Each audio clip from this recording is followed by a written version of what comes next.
O bairro que estou investigando é Paquetá. Ele pertence ao centro do Rio de Janeiro. Descoberto pelos franceses, era o refúgio de Dom João VI, que ajudou no desenvolvimento da ilha. Já visitei a famosa Pedra da Moreninha e o curioso Cemitério dos Pássaros. Hora de seguir novas pistas. Eu sou Aline Bordalo, detetive dos bairros.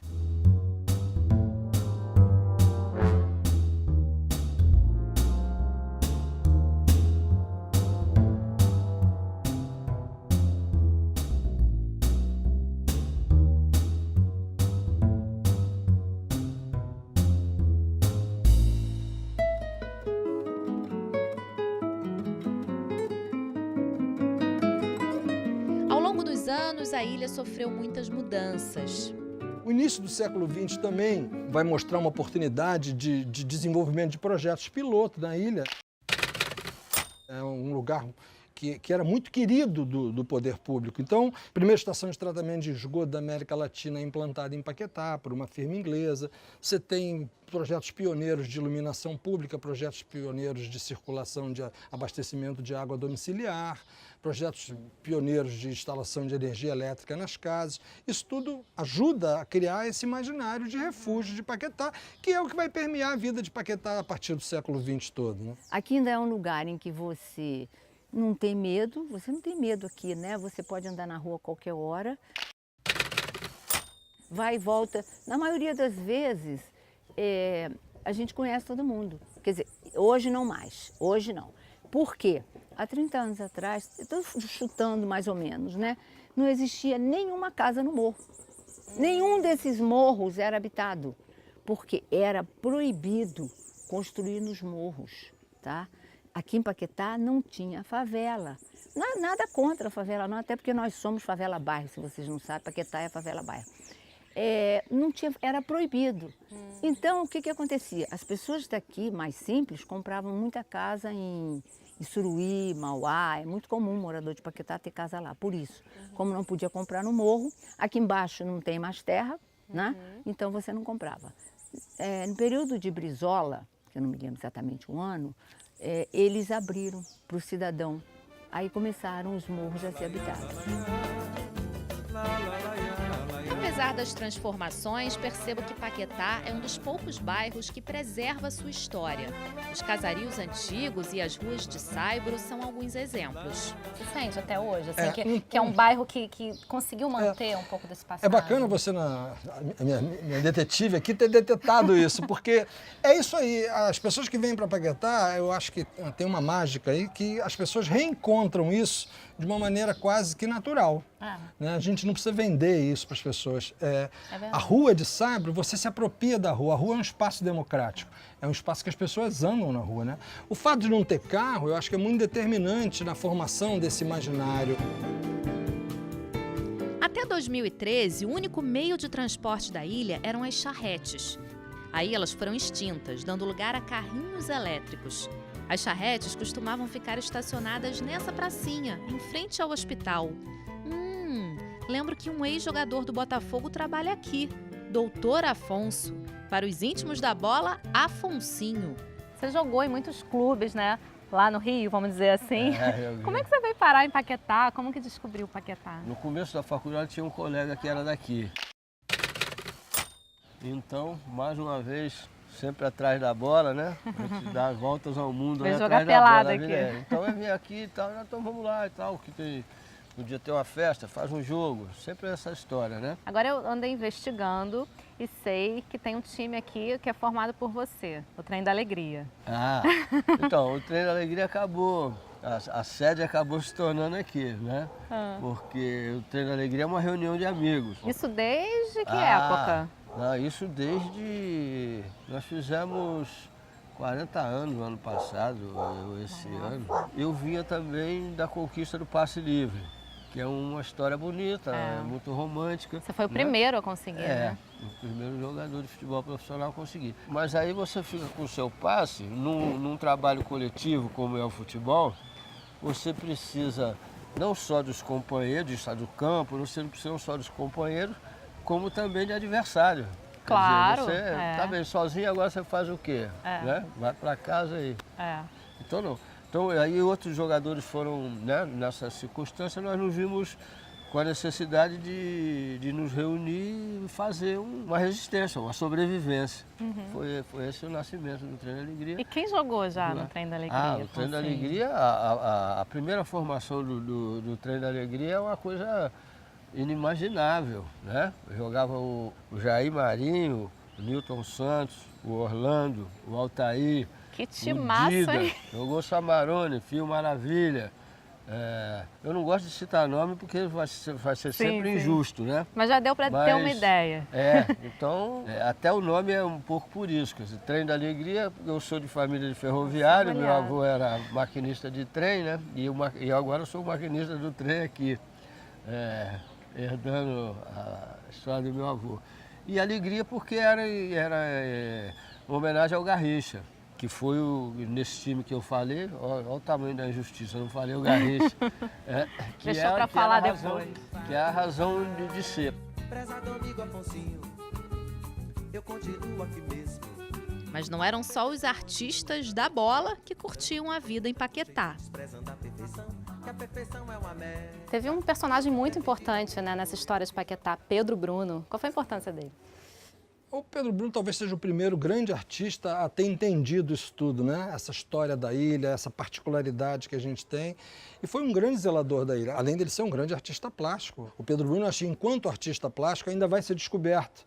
A gente ainda vai ter a obra dele reconhecida enquanto um artista plástico, se bem que ele já tem obras importantíssimas em vários museus, como o quadro A Pátria, que é um dos quadros mais importantes da história da República e é um quadro de Pedro Bruno. Mas eu acho que o Pedro Bruno, além dessa capacidade artística dele, de escultor, de pintor, ele era cantor lírico, ele entendeu esse processo de Paquetá, ele valoriza isso, ele vai estimular isso. Então ele vai trabalhar os elementos naturais da ilha, o paisagismo de Pedro Bruno, tudo que você vê aqui no nível de paisagismo é criação do Pedro Bruno da Liga Artística, que era um grupo de artistas comandados por Pedro Bruno que fazia, né, a obra do cemitério. O cemitério de Paquetá é uma atração turística, é uma obra delicadíssima também feita pelo Pedro Bruno. Então o Pedro Bruno, eu acho que ele tem esse grande mérito de tentar dizer assim, olha só, aqui tem uma joia, aqui tem uma pérola, vamos cuidar dela com carinho, mas por outro lado a gente tem conseguido dar uma conotação mais cultural à ilha, né?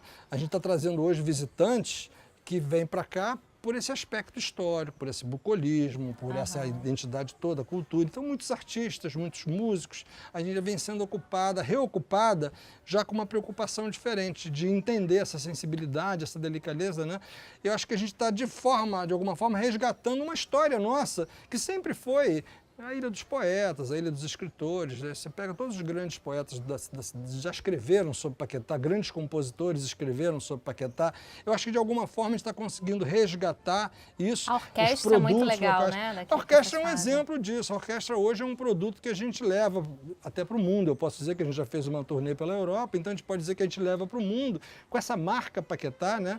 A gente tem hoje jovens que já estão na faculdade de música da orquestra, jovens que foram formados aqui no nosso projeto, e que hoje estão na vida cultural da cidade e, ao mesmo tempo, estão trazendo esse pensamento direcionado a Paquetá sobre uma ótica mais cultural, mais de integração com a cidade, da ilha voltar a ser um palco de todos, né? Da ilha voltar a ser parte da vida, do mapa social e cultural da cidade, e não um bairro esquecido no fundo de uma baía poluída. Esse discurso está velho, está ultrapassado, não é isso.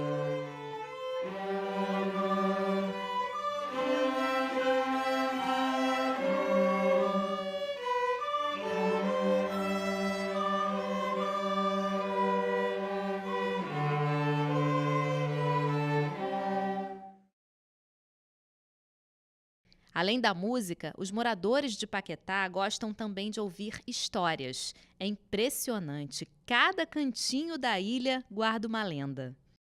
Tem a lenda que eu gosto mais, é a lenda da Ponte da Saudade, que vocês devem ir lá depois, né? E a Ponte da Saudade tem a ver com isso aqui também, porque era a história de um escravo que veio para cá, nos navios negreiros, de um traficante de escravos que era o dono do Solar del Rey. Os escravos vinham e ficavam aqui, ó, na ilha de Brocoió, em quarentena, e depois numa falua, aquela barca antiga, uma vela bonita, né, chamava falua, e traziam para cá, na Ponte da Saudade, é que eles desciam. E o João, a história conta, reza a lenda que o João, que era um João de Benguela, ele foi separado da mulher e do filho sem ter tempo nem de se despedir, que era o Laureano, filho dele, e a Januária. E dizem que o João ele teve um banzo assim violento. Então ele saía da senzala à noite escondido e ia para a Ponte da Saudade, porque ele tinha esperança justamente que o Laureano e a Januária chegassem numa falua vindo aqui de Brocoió para ficar perto dele. E aí ele fazia isso sempre e chega um momento que o João da Saudade, ele passa a ser chamado de João da Saudade porque o banzo dele era muito forte, então ele tinha essa frequência de ir na ponte, né? Até que um dia ele desaparece, ele não volta para a senzala. E foi justamente numa noite que teve uma tempestade muito grande, um clarão, dizem que a noite virou dia. E aí a interpretação que se dá dos escravos, dos parceiros dele, é que Iemanjá veio numa canoa, né, e levou ele para encontrar com a mulher e o filho. Né? Na verdade, o João se mata, né? O João não dá conta da saudade que ele sente. Então é uma história bonita porque lá na ponte, durante um tempo, os escravos faziam oferenda, virou um lugar de oferenda para Iemanjá.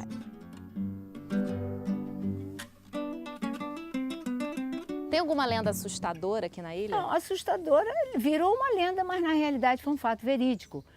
Aqui no Morro do Marechal, eu te falei que aqui não tinha favela, né? Havia um cidadão, ele era um jovem médico, estudante de medicina, e quando ele vinha aqui para a ilha, a família dele era dona de metade desses casarões aqui, ele ia para o morro para tomar banho nu. E forrava um lençol e ficava lá tomando banho. E aqui, muitas das casas, os fogões eram a lenha. As pessoas subiam no morro para apanhar lenha. Numa dessas idas, era entardecer, ele estava lá, porque o pôr do sol aqui é belíssimo, do outro lado, se vocês tiverem chance, assistam. Ele estava peladão lá, pegando sol no mato, dentro do morro, para ver o pôr do sol. Quando vem essas senhoras apanhar lenha, o que ele faz? Ele se enrola no lençol e desce correndo, e elas para um lado e ele para o outro, gritando que tinha um fantasma. Aí virou o fantasma do Morro do Marechal.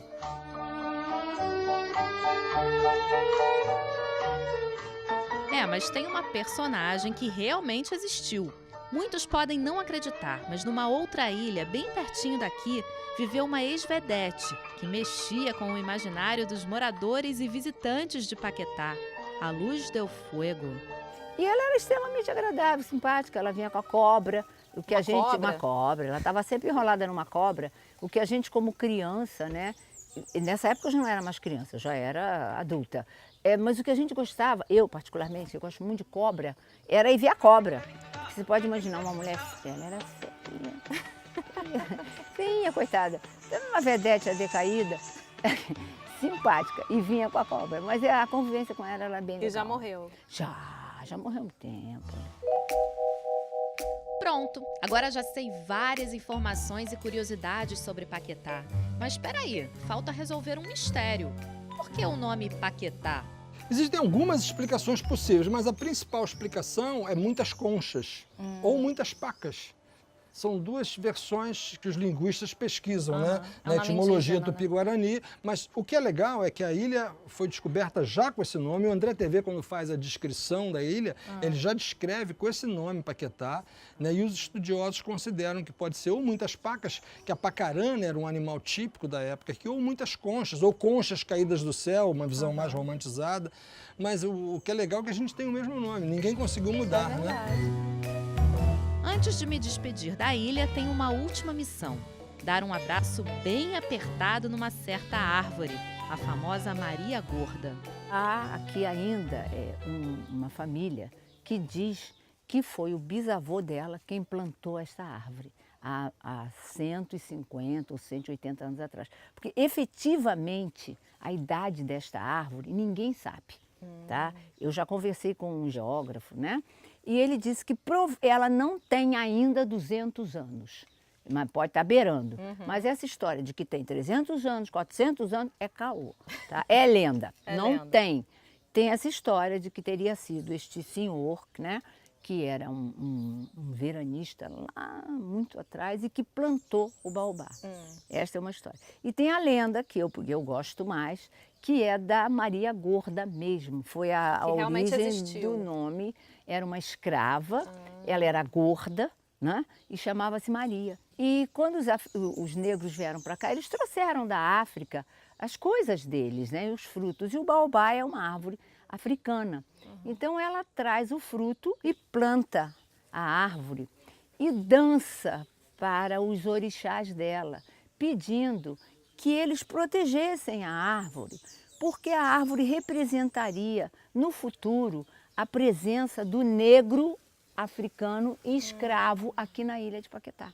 E aí, Que boa ideia, hein? boa ideia, né? Se pensando numa escrava. Essa placa, ela foi colocada pelos moradores? Foi. Qual a história da Aí placa? tem outra história. No afã de as pessoas registrarem a presença aqui na ilha, começaram a escrever, fazer nomes, riscar a árvore. Que E isso pena. mata a árvore. Tem ali enorme, eram sucos, faz um suco, né, com canivete. E não tinha como a gente proteger a árvore. Ela estava morrendo. Ela estava sentindo, morrendo. Então alguém, que eu não sei quem, não me pergunte quem, uma dessas pessoas iluminadas, teve a ideia de inventar esta lenda. Que 7 anos de azar, isso é bem recente. Essa lenda tem o quê? Talvez, não tem 40 anos, essa história dos 7 anos de azar, para cada maldade a mim feita, né? Eu já morava aqui.